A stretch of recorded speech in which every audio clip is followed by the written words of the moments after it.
potentially getting Eagles Giants tickets. Of course, they play not only in December when it's cold and I don't want to be sitting in a stadium all night, it's a night game, which I definitely don't want to be doing.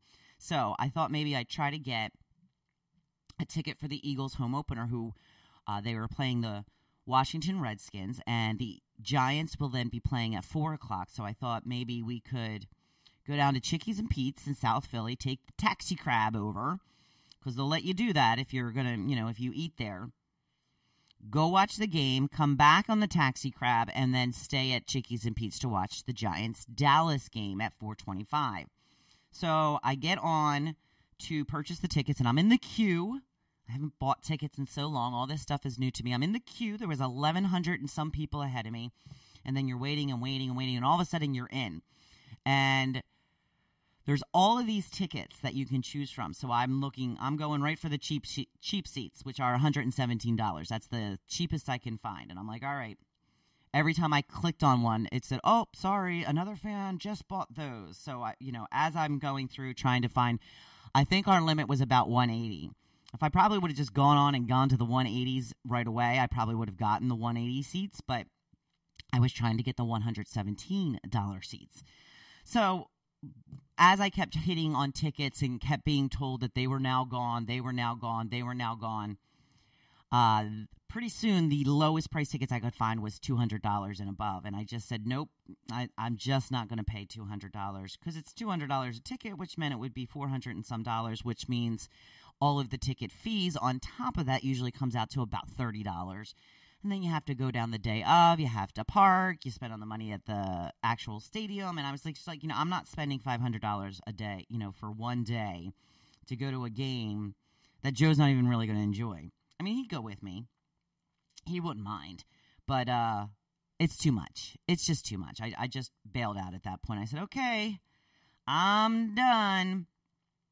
And it's really a shame because, I guess it's demand that drives up the cost of these tickets. You think about concerts as well. Why are tickets $350 a piece? Well, because people are paying it. That's why. I don't know if it's all, young people who have have nothing to do with their disposable income, so they can spend $350 on a single ticket to an event. But most people who have bills and such can't do that. I don't know who's paying this. I don't know if parents are putting them on their credit card, or if maybe parents, just have a lot of money. Maybe they have a different life than I do. I'm not sure. But it is demand that drives these prices up. So somebody's paying them. So I just feel like we're not willing to pay those prices. We're just left out in the cold. So I had put on my Hopefulist Facebook page that I was not able to get the Eagles home opener tickets. So what tickets are too pricey for you? Diane, my Eagles friend, had chimed in. She said, no way am I paying $80 for a ticket. I love this team, but I have a big screen TV and will watch it at home before I pay $360 for my husband and me to go to the game. Ridiculous. I agree. Marcy says she could not afford Queen and Adam Lambert tickets. She's very sad about that. Linda also said Queen with Adam Lambert in Philly, cheapest seat she could find, $350. She said Aerosmith and AC was about $300, and those were standing room tickets. Standing.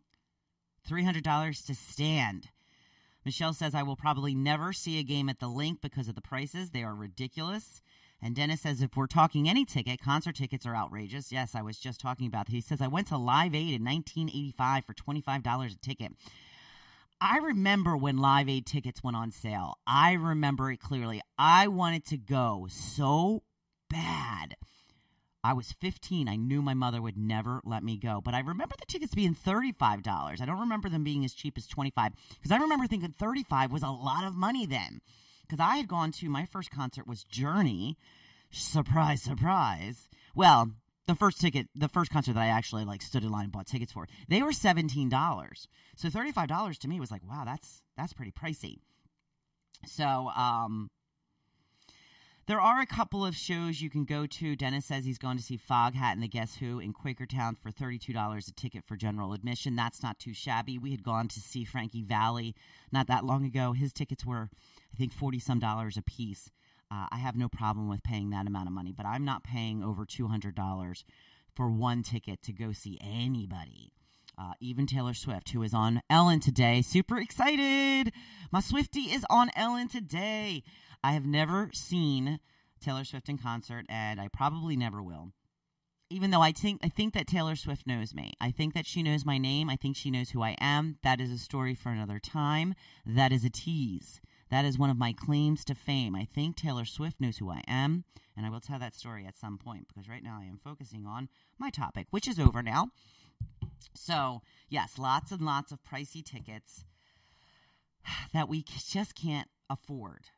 So I'm very sad that I won't be able to get to the Eagles game once again. But I'm going to move on to the blog post for today. Today's subject is keep motivating. This is Get the Help You Need week. And books, I've talked about books many times. I keep talking about books because I keep reading books. I keep reading new books. I keep rereading old books. Books are how I keep myself motivated. On my blog today, I have a picture of my newest book. It's a little book of life lessons, words that matter, everyday truths to guide and inspire. It's from the Oprah magazine. I didn't even know that this book existed. Now, apparently, Oprah has a new book coming out, and I was looking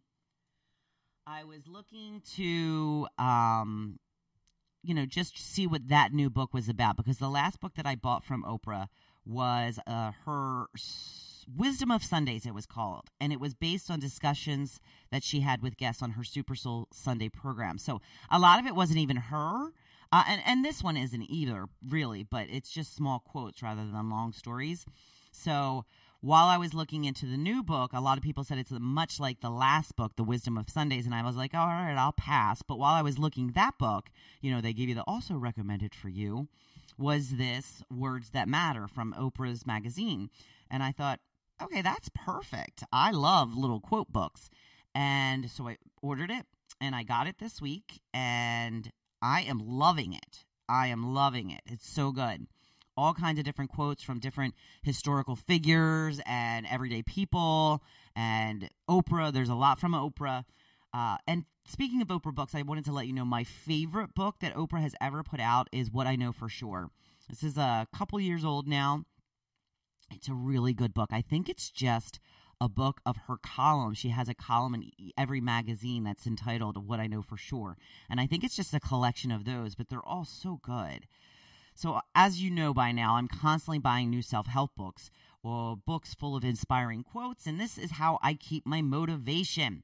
This is how I remind myself constantly to keep following my path. I've said it before, you can't just read these books once and be done. You have to page through them over and over.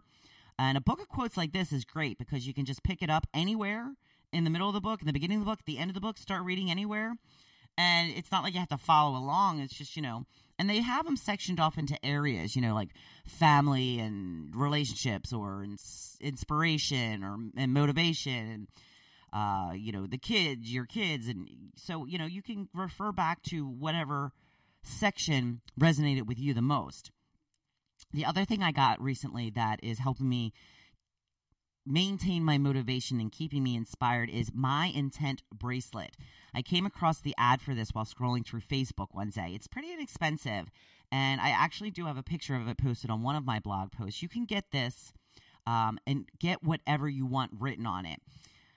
It was about $15. I mean, it's made of string, but the charm on it looks almost like a washer, like a metal washer for like a bolt. It's got a hole in the middle of it, so you can get something written on the top and something on the bottom. And when I ordered it, I was focusing more on my writing career. So I ordered it to say "Write Now." WRITE, like the writing of right now, but it also means right now. I'm writing right now. So it's got a double meaning, and I thought that was kind of cute and clever. And that's why I make it a hashtag on all my posts as well, right now. I mean, you may have seen it. It is my little reminder to keep writing and to do it now.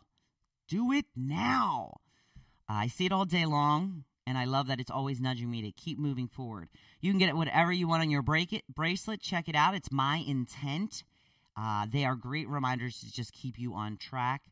It is cheap. It is easy. Just like me. What? Who said that? So I'm going to sign off for now. I think my husband's sitting outside waiting for me to be done in the cold. So thank you, honey. Have a happy hump day. Go kick some motivational butt. I'm going to talk to you tomorrow. Again, I apologize for any of these technical issues. I'm going to see if I can figure them out. Hopefully, I pray that I'm going to get this all straightened out. And please try to make it your best day yet. Thanks for listening. Thank you for listening to The Hopefulist, hosted by Wendy McClure. For more inspiration, please visit hopefulist.com. Thanks, and we'll see you tomorrow on The Hopefulist.